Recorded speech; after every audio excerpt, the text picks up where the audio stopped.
Welcome to Hop TV. Ernie LaRossa joined by Josh Loeffler, the 16th men's basketball coach in Johns Hopkins history. Josh replaced Bill Nelson, longtime head coach here at Homewood. And Josh, you've been kicking around here for a couple of weeks, so not totally new, but welcome to Homewood. It's great to have you here. Thank you. Appreciate it. What, you didn't make a long trip. Came from just down the street up at Loyola, so that made your transition a little easier, not having to move and everything. But when this job came open, Coach, announced that he was stepping down. What excited you? What drew you to Hopkins? I think Johns Hopkins represents, the very best of college athletics, in the sense that it is a world-renowned institution that wants to achieve at the highest level on the playing field, just like they do in the classroom, in research, as an academic institution. So when you can combine the best of both worlds in that regard, I think you have an opportunity to do great things. So since I was a student athlete in the Centennial Conference, I've looked at Johns Hopkins as a place that was a sort of a beacon, in terms of what we're trying to do as coaches, as mentors, and what college athletics are really about. So right away it jumped off the page and stood out to me as a place that would make a ton of sense to continue my coaching career. Now that coaching career, of course, you're coming from just down the street at Loyola, where you coached under G.G. Smith, who himself spent a year here coaching under Coach Nelson. But like many coaches, several stops along the way, many at strong academic institutions, Williams, St. Lawrence. Talk about how those experiences, and as a head coach at Stevens as well, talk about how those experiences have prepared you to lead this program. Sure. As you pointed out, most of my career has been spent at elite academic institutions, and there are similarities between those institutions and Johns Hopkins. Our recruiting at those places focused on student athletes who excel in the classroom and on the court. So even if an elite player caught our eye at those institutions, we weren't always necessarily able to recruit them based on their performance in the classroom. I think there's a real rewarding aspect to this job of coaching when you get to mentor young men who have great ambitions off the court as well, and you can engage in conversations with them about a multitude of things that are pretty interesting. And I've been really struck by that in my short time here interacting with the players at Johns Hopkins. Just in terms of my background, I've spent a decent amount of time at the Division III level as a student athlete, as a coach, as an assistant, as a head coach at a school that had great academics and was really focused in the sciences, engineering, and business, all three things which translate fairly well to Johns Hopkins, I think. And then in the Patriot League, which I think really embodies a lot of what is great about college athletics at the Division I level, coaching young men who are terrific to deal with on a daily basis and are going on to achieve great things after a four-year playing career. Talk a little bit about your experience in the Centennial Conference. You attended Swarthmore College. This won't be the first time you're here for a game, that's for sure. You played in Goldfarb Gymnasium. The uniqueness of coming back to Hopkins as a head coach, having competed against really Bill Nelson coach teams for 4 years. Well, I hope to get more calls.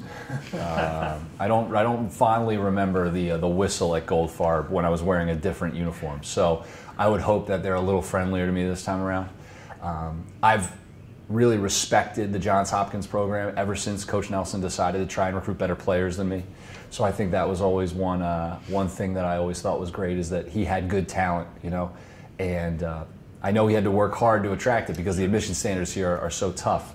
But this was always a place where when we came and played, there was an atmosphere, there was an excitement, there was a great tradition to the basketball program. And I thought that always really came out when you played the teams and when you saw the fans in the stands and you saw the support that the Johns Hopkins men's basketball team and women's basketball team received when I was in this gym.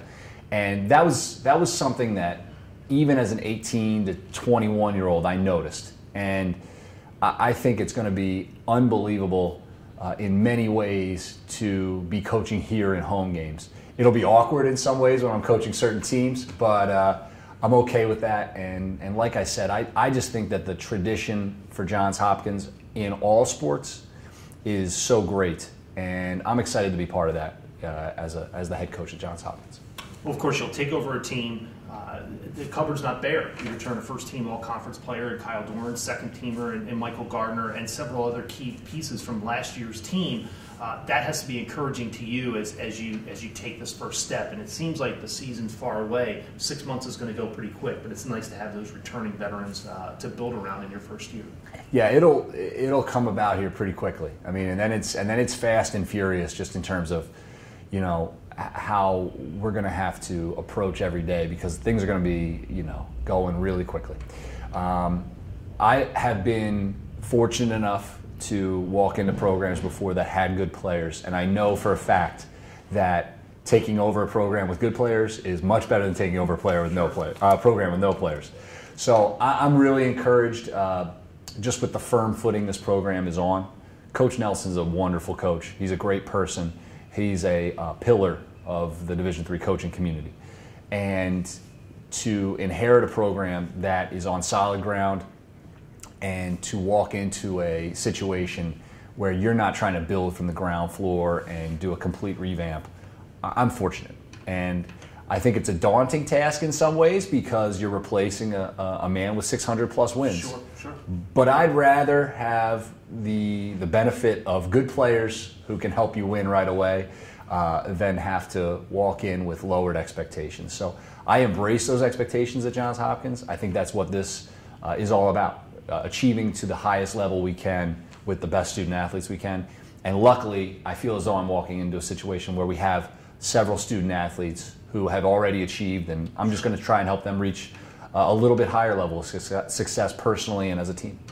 Well, we don't want you to give away the X's and O's. We don't want to give away what we're going to be running or anything like that. But what can fans and recruits, people who are close followers of the program, expect from a Josh Loeffler coach team? Just describe your style of play maybe, and what fans can look forward to. When we creep up out of the box and something like this, you clog up the floor.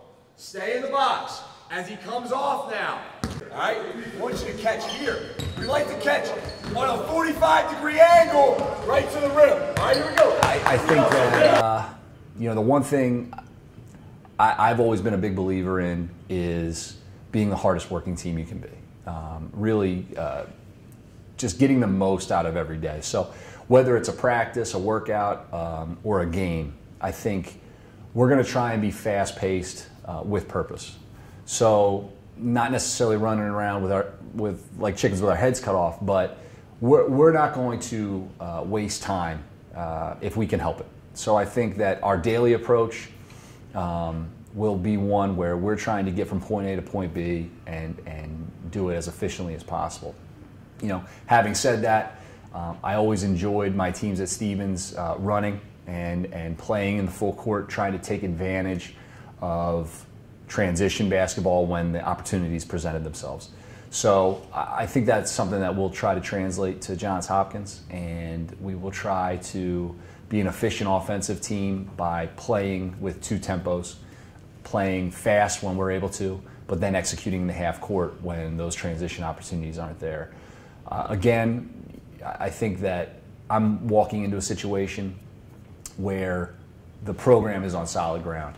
And Coach Nelson's teams forever were excellent defensively, especially in the half court. And that's something that I always prided myself on as a player and a coach.